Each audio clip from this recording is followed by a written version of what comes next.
देखिए पेड़ पौधे, ठीक है।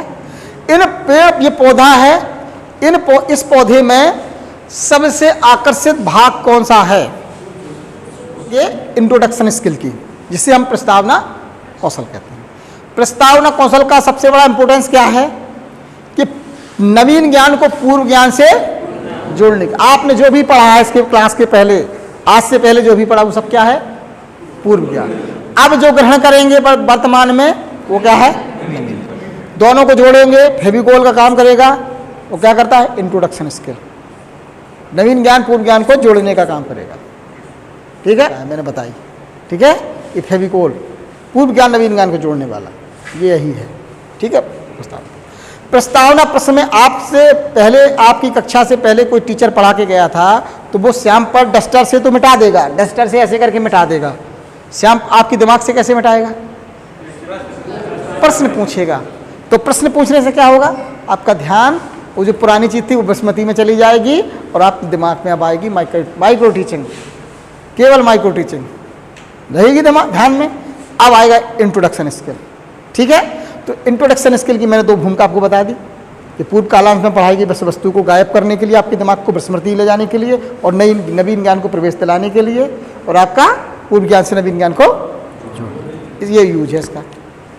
रसला नरेश, अरे देख लो थक गए, हम जान रहे सुबह के चले हो, ठीक है। तो अब ये स्किल है, ठीक है। अब इसमें क्या होता है? इसमें इस स्किल की जो खासियत होती है कि जो प्रश्न होंगे वो पूर्व ज्ञान से संबंधित होंगे। कैसे संबंधित होंगे? ठीक है। अब पूर्व ज्ञान से जो संबंधित हो प्रश्न होंगे तो इसमें आपके जो प्रश्न का जो क्रम होता है कि पहला जो प्रश्न होगा आपका, उसका उत्तर आएगा, और जो उसके उत्तर आएंगे उन्हीं में से कोई प्रश्न आपका बन जाएगा, फिर आपका उत्तर आएगा, ठीक है। और फिर जो उत्तर आएंगे वो फिर आपके प्रश्न बन जाएंगे और प्रश्न का उत्तर आएगा, ठीक है। और लास्ट में आपका जो टॉपिक होगा वो क्या होगा? समस्या प्रश्न में कन्वर्ट हो जाएगा। समस्यात्मक प्रश्न में जब कन्वर्ट हो जाएगा तो आप बोलेंगे अध्यापक स्टेटमेंट। क्या बोलेंगे? अध्यापक उद्देश्य कथन। क्या बोलेंगे? अध्यापक उद्देश्य कथन, ठीक है। तो सबसे पहले बच्चों आप कहाँ रहते हो? मेरा पहला प्रश्न है कि आप कहाँ रहते हैं, जिससे पूछा जाए वही बताएगा। हाथ खड़ा करो जिसको आता है। आप कहाँ रहते हैं? आप बताइए कहाँ रहते हैं? पृथ्वी। बैठ जाए, बहुत अच्छा। आपने बताया पृथ्वी पर रहते हैं, ठीक है।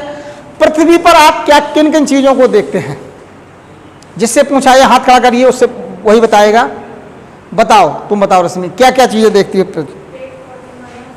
और ठीक है।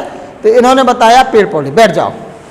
पेड़ पौधे आपने देखा होगा, ये देखिए पेड़ पौधे, ठीक है। ये पौधा है, इस पौधे में सबसे आकर्षित भाग कौन सा है? क्या है? पुष्प, ठीक है। तो यानी कि सबसे आकर्षित भाग पुष्प है। तो इस पुष्प के विषय में आप क्या जानते हैं? तो छात्रों, आज हम सब लोग मिलकर पुष्प के भागों के बारे में अध्ययन करें। समझ में बात आ गई? इतना आपको करना है। क्लियर कट बात? एक और उदाहरण देता हूं। हम कहां रहते हैं? पृथ्वी पर। पृथ्वी पर रहते हैं, समूह में नहीं बताना है। कहाँ रहते हैं? जिससे पूछा जाए, सुनील कहाँ रहते हैं? पृथ्वी। खड़े होके अच्छे से, पर विद्यार्थी बन जाओ। पृथ्वी पर रहते, ठीक है। बैठ जाइए। पृथ्वी पर जीवन जीने के लिए किन किन चीजों की जरूरत है? तुम बताओ। हाँ, हवा, पानी। और बैठ जाओ। और बताओ भैया, और इसके अलावा कौन बताएगा? रोटी, कपड़ा और, हाँ, बहुत अच्छी। रोटी, हम रोटी कैसे खाते हैं? मतलब रोटी को जब खाते हैं तो आखिरकार किसके साथ खाते हैं? किसके साथ? जिससे पूछा जाए बताओ, तुम बताओ। हाँ, रोटी किसके साथ खाते हैं? सब्जी के साथ। किसके साथ खाते हैं? बहुत अच्छे, बैठ जाओ। सब्जी बनाने से पहले क्या करनी पड़ती है? किससे? सब्जी को बनाने से पहले किससे काटते हैं?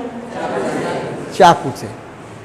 समूह में बता दिए ना, यही नहीं करना है, जिससे पूछा जाए बताएगा। किससे काटते हैं तारकेश्वर? चाकू से। बैठ जाओ। कभी कभी चाकू से काटते वक्त यदि हमारे हाथ में कट लग जाता है, चोट लग जाती है, तो क्या निकलता है? तुम बताओ सुप्रिया। खून। तो बच्चों, आज हम रक्त के बारे में अध्ययन, आप समझ में आया आपको कि नहीं आया? मैंने एक उदाहरण दिया रक्त का कि इस तरीके से आप पहला प्रश्न पूछेंगे, फिर उसका उत्तर आएगा, उसका उत्तर आएगा, उसका उत्तर आएगा, उसका प्रश्न, ठीक है, एक क्रम चलेगा कि पहले प्रश्न, उसका उत्तर आएगा, फिर जो उसका उत्तर आएगा वो प्रश्न में कन्वर्ट हो जाएगा, फिर वो जो प्रश्न आएंगे उत्तर में, उत्तर प्रश्न में, लास्ट में समस्यात्मक प्रश्न बन जाएगा कि भाई खून के बारे में आप क्या जानते हैं, तो बस सीधा हो जाएगा। तो अब आप पूछेंगे ना अगला कि रक्त के विषय में आप क्या जानते हैं। अगर पूछ रहे होगे तो रक्त नहीं है तो डायरेक्ट बता दोगे रक्त के बारे में अध्ययन कर रहे हैं, नहीं तो समस्यात्मक आएगा, कहीं तो फंसेगा। उसका उद्देश्य क्या होता है कि आपको जो पहले आपने पढ़ा है पिछले पीरियड में उसको भुलाना है, नई चीज को प्रवेश कराना है और पूर्व ज्ञान से नवीन ज्ञान को जोड़ना। यही इंट्रोडक्शन स्किल कहलाता है। लेकिन बस प्रश्न पूछने की कला होती है जो मैंने आपको बताई। प्रश्न पूछने में क्या कला होती है? प्रश्न पूछने की मैंने आपको कला बताई, वो कैसी होनी चाहिए? जो प्रश्नों का समान वितरण होना चाहिए। पहले प्रश्न, फिर बाद में आपको उत्तर निकालना चाहिए। प्रश्न आपका समूह में होना चाहिए, सामूहिक हो, और उत्तर व्यक्तिगत किसी छात्र को खड़ा किया। ऐसा नहीं कि हमने ये पूछा भारत की राजधानी, सब चिल्ला पड़े नई दिल्ली, ऐसा नहीं होना चाहिए। जिससे पूछा जाए वो बताए, ठीक है।